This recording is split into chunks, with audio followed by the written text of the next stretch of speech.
وش news programme anchor Asif تھیبو ہمشیر ملازم دستہ مبینہ کوش کرے بوتر وائل 20 نومبر پیش اتکا جبکہ ملازمہ آصف تھیبوا کال کن کے حال داتا ہے۔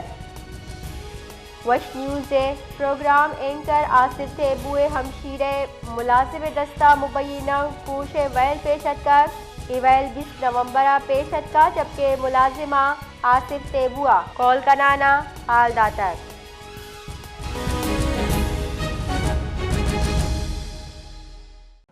ادھر گتا ہمارا لائن سرا جوائن کتا پروگرام وش نیوز پروگرام اینکر آصف تھیبوا۔ جی آصف تھیبو، یہ بہت افسوسناک واقعہ پیش آیا، اس حوالے سے آپ کیا کہیں گے؟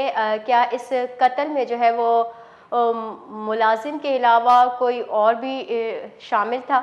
جی بالکل، یہ جو افسوسناک واقعہ میری ہمشیرہ کے ساتھ پیش آیا ہے وہ 20 نومبر جمعہ رات کو پیش آیا، جب اس کے ملازم محمد حسین پریار نے مجھے فون پہ اطلاع دی کہ ان کی ڈیتھ ہو گئی ہے۔ اس کے بعد جو ہے انہوں نے اسپتال جانے کے بجائے ڈیتھ باڈی کو ایدی خانہ سوراب گوٹ منتقل کر دیا اور مجھے بتایا کہ وہ جو لاش ہے وہ ایدی خانہ سوراب گوٹ میں پڑی ہے۔ اور یہ ملازم گزشتہ 14 سالوں سے بہن کے یہاں کام کرتا تھا، رہتا تھا، اور اس کی بیوی بھی اس کے ساتھ رہتی تھی، ایک چھوٹی بچی بھی اس کے ساتھ رہتی تھی گھر پر۔ دن پہلے میں بہن سے مل کر آیا تھا، وہ بالکل صحیح سلامت تھی، اس کی طبیعت بھی ٹھیک تھی اینڈ شی واز نارمل۔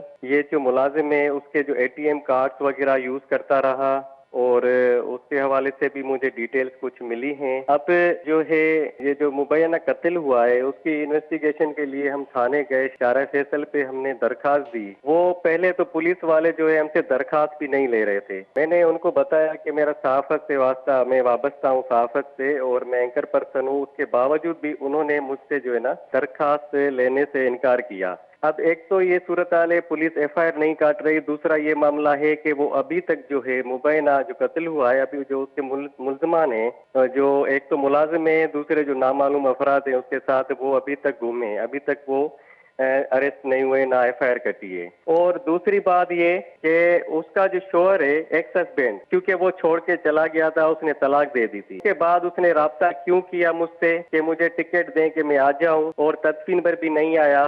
ٹھیک ہے، ابھی کچھ دن پہلے کی بات ہے کہ اس نے مجھے دھمکیاں بھی دی ہیں، اور اب وہ جو بہن کی پراپرٹی ہے اس پہ اب کلیم کرنے کی کوشش کر رہا ہے۔ سارے ثبوت میرے پاس ہے، جو دھمکیاں دی اس نے کس جگہ پر ہیں، یہ تو پولیس کا کام ہے ان کو ڈھونڈنا، کیونکہ ہم نے تو درخواست دے دی ہے، ہم تو FIR کے لیے کوشش کر رہے ہیں، لیکن یہ صورتحال ہے۔ کیوں FIR درج نہیں کروا رہے ہیں؟ یہ سب 3 دن سے لگاتار میں چکر لگا رہا ہوں تھانے کا، ابھی تک FIR نہیں کاٹ رہے۔